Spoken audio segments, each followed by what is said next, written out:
African nations are increasing their utilization of regional payment systems that circumvent the US dollar to reduce transaction expenses, promote intra-continental commerce, and enhance financial independence.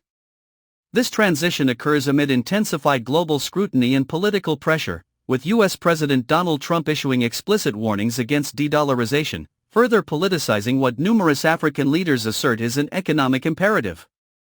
In this video, we will explore how Africa is moving away from the US dollar and discuss its potential benefits for the continent.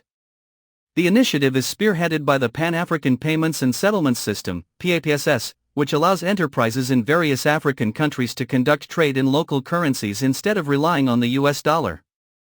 As of June 2025, PAPSS is functioning in 15 nations, including Kenya, Malawi, Tunisia, and Zambia, with over 150 commercial banks participating. However, Mike Ogbalu, CEO of PAPSS, stated, "Our objective, contrary to popular belief, is not de-dollarization." African economies face challenges in accessing third-party global currencies. Our main focus is on lowering trade costs. Since its launch in January 2022, PAPSS has shown significant financial benefits. Internal estimates suggest that a $200 million intra-African trade transaction, which would usually incur costs ranging from 10 to 30% through dollar settlements, could be minimized to merely 1% by utilizing local currencies such as the Nigerian naira, Ghanaian cedi, or South African rand. The potential savings are substantial. PAPSS projects that Africa could retain as much as $5 billion each year in hard currency by implementing regional currency settlements. Trump issues warnings of tariffs in response to de-dollarization. Nevertheless, not all global analysts view Africa's payment reforms solely as an economic issue. President Trump has reacted strongly to comparable actions taken by BRICS nations, especially Russia, China, and India, aimed at diminishing their dependence on the dollar and investigating a shared alternative currency. Trump proclaimed on Truth Social in January 2025, threatening tariffs of up to 100%, any nation that attempts to replace the US dollar should prepare for tariffs and bid farewell to America. Since his return to office, Trump has utilized tariffs as a political instrument to penalize both allies and foes, thereby complicating the situation for nations striving for economic autonomy from the dollar. Africa's de-dollarization perception versus intent. African financial leaders stress that the shift is driven by cost, efficiency, and sovereignty rather than ideology. However, some analysts caution that Africa might become entrapped in the larger geopolitical rivalry.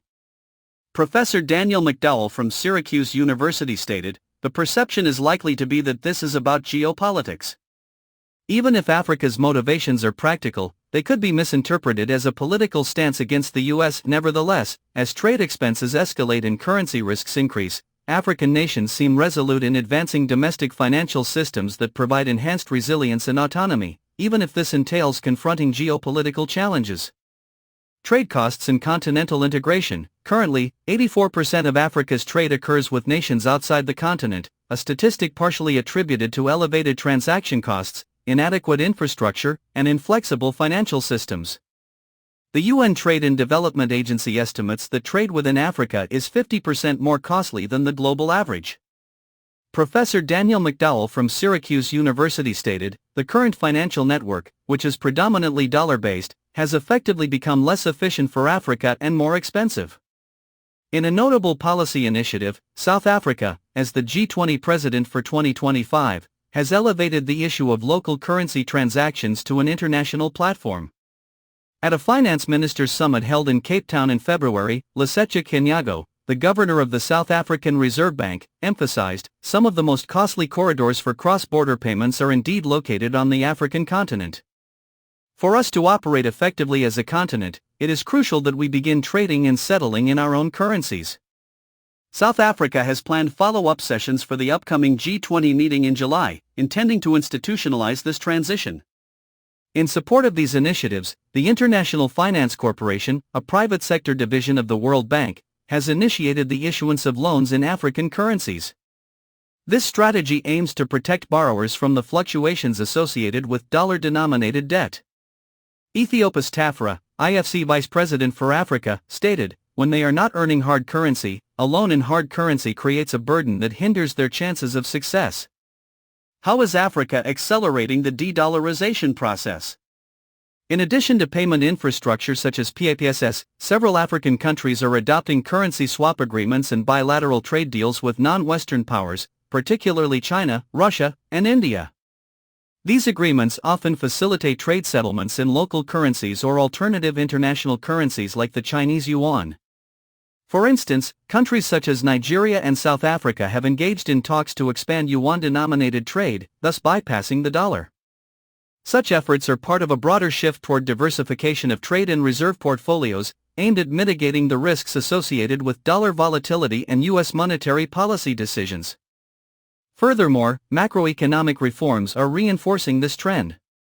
Countries like Ghana, Kenya, and Egypt are pursuing policies aimed at strengthening their local currencies through inflation targeting, fiscal consolidation, and bolstering foreign exchange reserves with gold and other non-dollar assets. Central banks are also exploring or piloting central bank digital currencies, CBDCs, to enhance monetary control and reduce dependence on cash and foreign currency in domestic transactions. For example, Nigeria's e-Naira represents an early experiment in using digital tools to boost confidence in the national currency. Lastly, continental collaboration under AFCFTA is laying the foundation for greater monetary policy coordination and the potential emergence of regional currencies or monetary unions. The East African Community, EAC, and the Economic Community of West African States, ECOWAS, have been revisiting the idea of shared currencies to deepen economic integration. These efforts reflect a long-term strategy to create an African financial ecosystem that is resilient, self-reliant, and less tethered to the dollar-dominated global financial system. Though progress remains uneven, these collective actions signify a clear and strategic move toward accelerated de-dollarization across the continent. Why is de-dollarization increasing across the world? De-dollarization is increasing across the world as a growing number of countries seek to reduce their dependence on the US dollar for trade, finance, and reserves. This shift is driven by both geopolitical and economic considerations. The use of the dollar as a tool of financial sanctions, most notably against Russia, Iran, and other countries, has heightened global awareness of the risks associated with over-reliance on a single currency.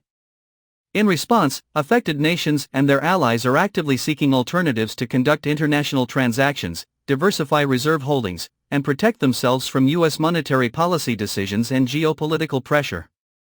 One of the most notable developments is the expansion of bilateral trade agreements in local currencies. Countries such as China, Russia, India, Brazil, and Iran have entered into arrangements that allow for the settlement of trade in their national currencies, bypassing the dollar. For instance, Russia and China have significantly increased the use of the yuan and ruble in their bilateral trade, while India has initiated similar mechanisms with partners in the global south. These arrangements are often accompanied by currency swap deals and new financial infrastructure to facilitate non-dollar trade, such as messaging systems that serve as alternatives to SWIFT. Another key trend is the diversification of foreign exchange reserves. Central banks around the world are reducing their holdings of US dollar-denominated assets and increasing allocations in other currencies such as the euro, Chinese yuan, Japanese yen, and even gold. The share of the dollar in global reserves, while still dominant, has been on a gradual decline over the past 2 decades.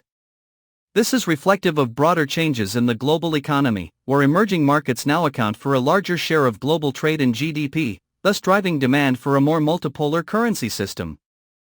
Moreover, the rise of regional financial arrangements and payment systems is supporting the move away from dollar dependence.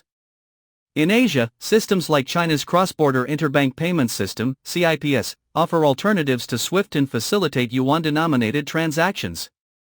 In Latin America and Africa, regional blocs are also exploring common currencies and payment platforms. Digital finance, including central bank digital currencies, CBDCs, is further accelerating this trend by enabling secure, fast, and programmable transactions that can be conducted without the use of U.S. intermediaries. These developments indicate a steady, albeit uneven, global trend toward a more diversified international monetary order where the U.S. dollar remains important, but no longer as singularly dominant as in the past. Thank you for tuning in, and I encourage you to subscribe to our channel for fresh content on crucial global matters. Additionally, please like the video and share your insights on the topic in the comments section below. Have a nice day.